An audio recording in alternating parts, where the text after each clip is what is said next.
In the realm of fiction short stories, few tales capture the essence of mythical heroes quite like the story of Eldrin. This narrative, rich in imagination and creative writing, takes us on a hero's journey that rivals the greatest heroes in mythology, from Greek mythology to Norse mythology.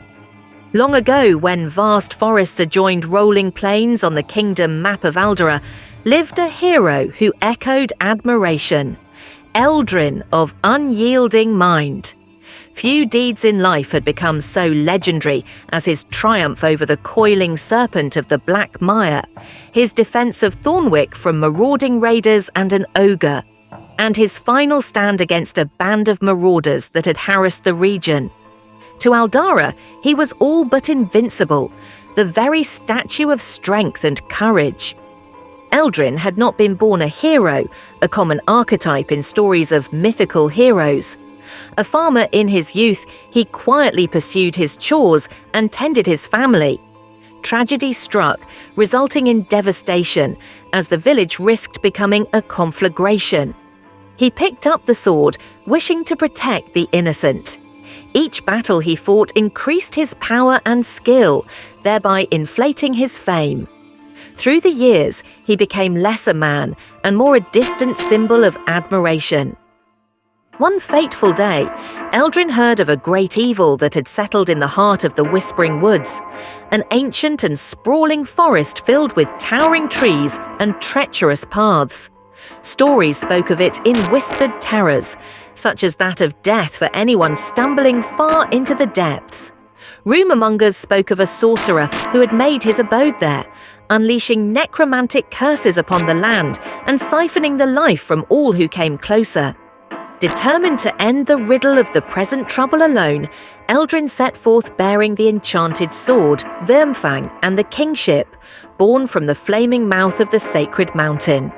Even though battle had already made him resolute-hearted, there still lurked in his manner some degree of arrogance.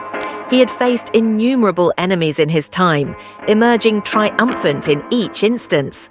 Surely this sorcerer was no different. As Eldrin stepped into the forest, the air grew thick, cold, dense. Shadows danced between the trees, and there were whispers coming from every direction. The path twisted unnaturally, and soon he discovered he was in total disarray. Pride, however, would not let him turn back.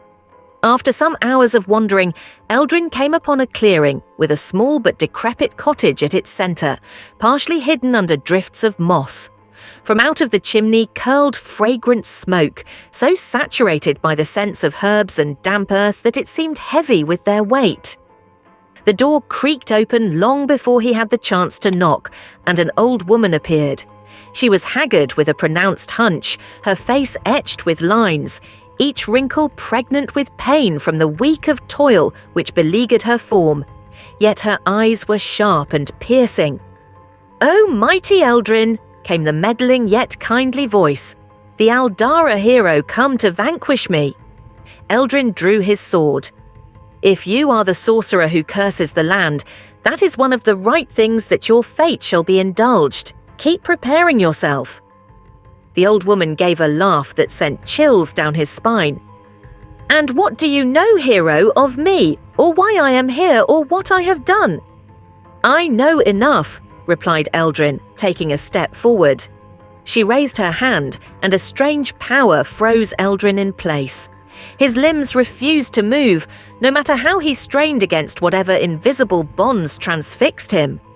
Old as she was, the woman walked close and then scrutinized him. "You are fast to judge and even more hasty to act, Eldrin," she told him. "But really, what makes you a hero? Is it strength? Is it sword? Is it fame?" Eldrin shot fulminating eyes at her. "It is my very duty to protect the innocent." The old woman nodded slowly.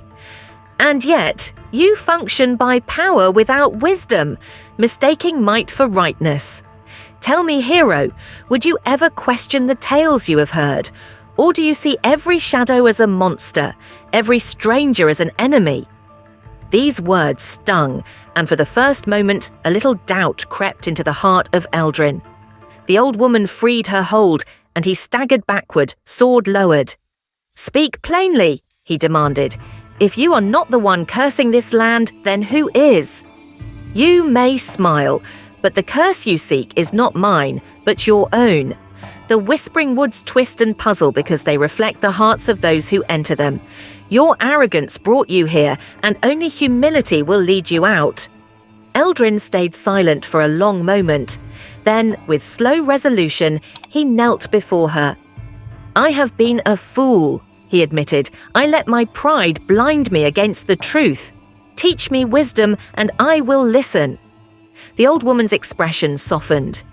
"You have taken the first step, Eldrin.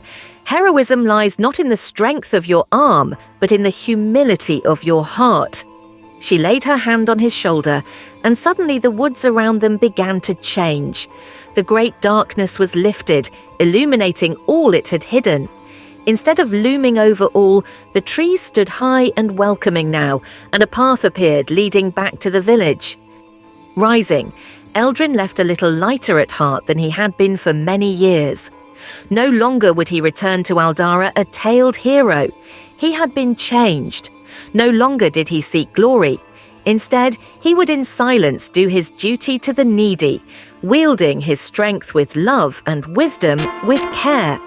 So the tale of Eldrin the Humble came into being, which is not an appreciation of his victorious song, but rather a reminder to one and all that the cardinal element in true greatness is knowing the limits of self and serving with an open heart.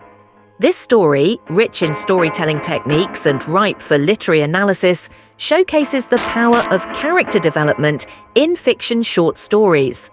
Eldrin's transformation from an arrogant hero to a humble servant of the people mirrors the classic hero's journey found in many mythical hero stories. It serves as a testament to the enduring appeal of heroes in stories and the timeless lessons they can impart.